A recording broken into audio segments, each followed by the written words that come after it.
Our MPs are here, and they promise to behave this week.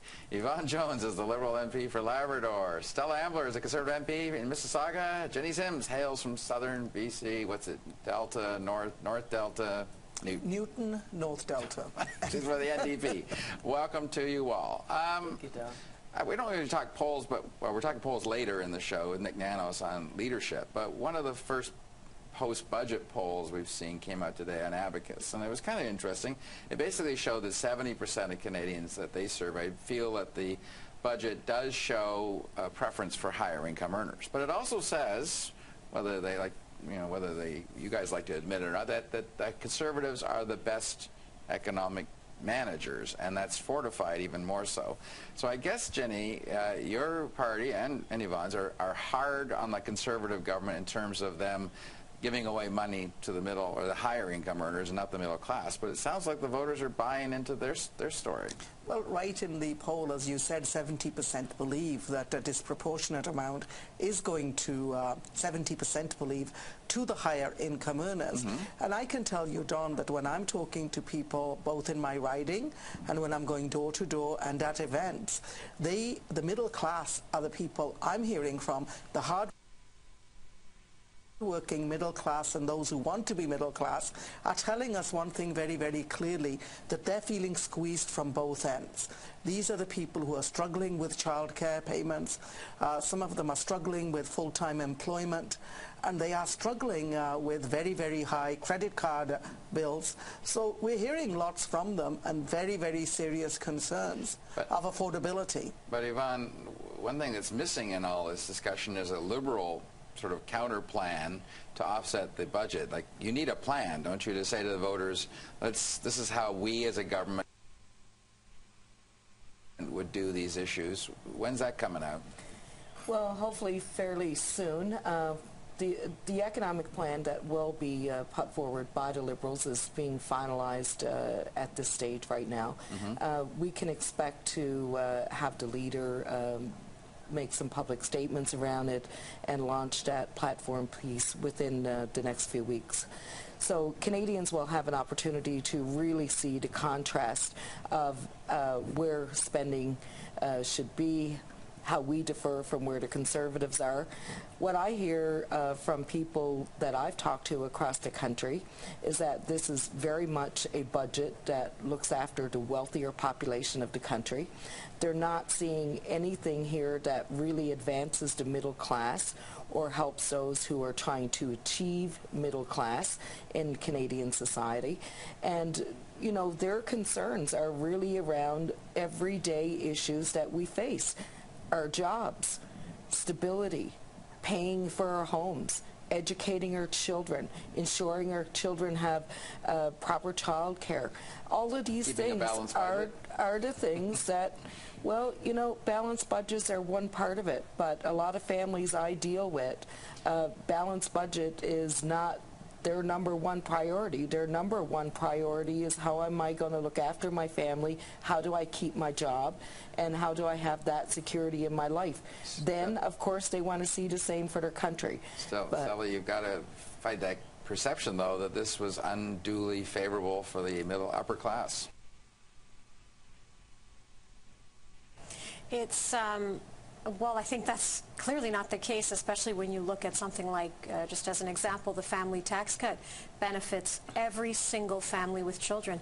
And I think what's important to note, and I think it's the reason why the polls are showing that Canadians like the budget. I wasn't really surprised to read that about that poll, because it's not surprising that Canadians appreciate a government that puts more money back into their pockets. It's a fundamental difference in how we do business and how we manage the economy. So Conservatives believe that it's Canadians, it's their money to manage, and that they can manage it better.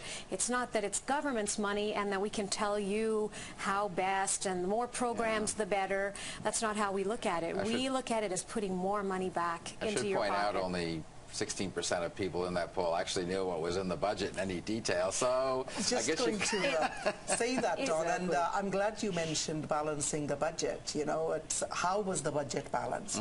By taking money from the contingency fund, from EI, when hundreds and thousands of people who need EI are being denied EI because there have been so many barriers placed in the way. So it's, you know, it's easy to do a shell game, and I feel that's what has been done to show a balanced budget. I got a lot of topics here, so I better move along. The Liberals have a weird preoccupation with attacking the government's advertising policies, saying they're too partisan and it's a waste of money. Why are you fixated on that? On the day after the Auditor, or the day the Auditor General came down, that's all you talked about. Are you really sure that resonates out there with people?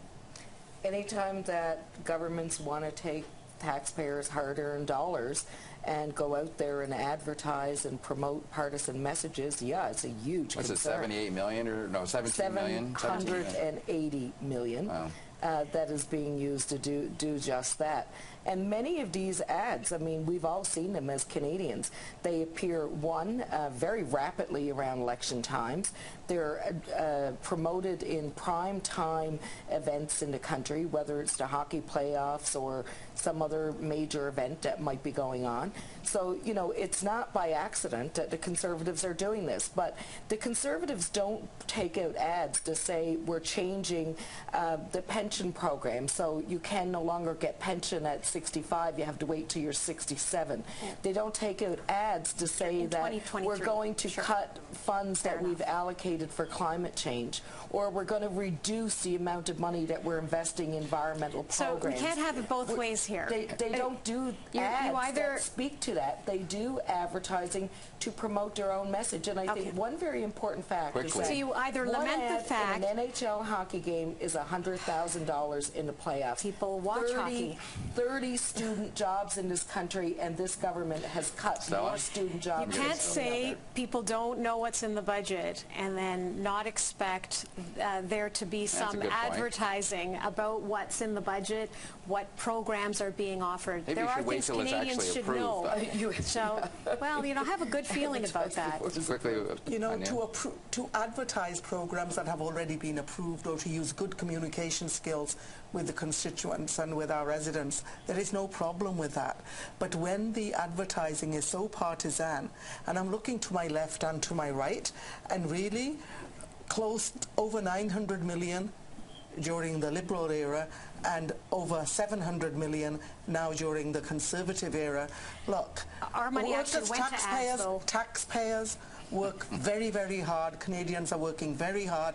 They pay taxes. They don't want their taxes to be used for partisan purposes. But that's what the NDP it's not partisan to tell people what to open the government is doing. Quebec. You use the NDP taxpayer parliamentary monies to open NDP offices in Quebec. But interestingly, I want to get your thoughts on this, Jinny, because there's a report in Huffington Post about Conservative ministers are using their offices to do partisan work. I like round up MPs for cabinet ministers in photo ops and that sort of thing.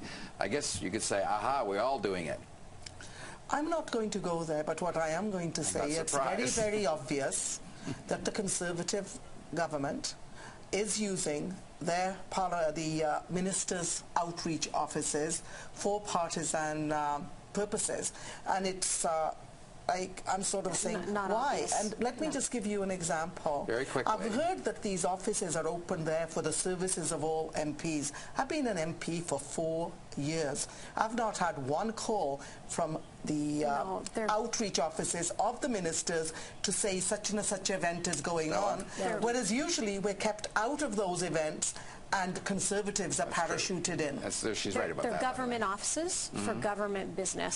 So, well, I'm sorry, Jinny, that is the way it is. Do they ever call you and say, come out to an event, Stella, and stand with the minister or whatever? I'm not a cabinet minister, so do I know who the people are? Don, I actually worked in one of them for the late, wonderful Jim Flaherty before I was elected when he was the GTA minister. So I know how they run, and I know that they're very careful. They understand that it's taxpayer dollars that pay for those offices. 20 seconds or less. Activity does not happen in those offices. You are telling us today that none of the ministers' regional offices are used to promote any Conservative ministers or any work of the Conservative Party. That's what you're telling me. That was a good question. We have a Conservative government. We are done. And I have to cut it off. I'm sorry. The time is up. Appreciate you all coming in. We'll see you next week.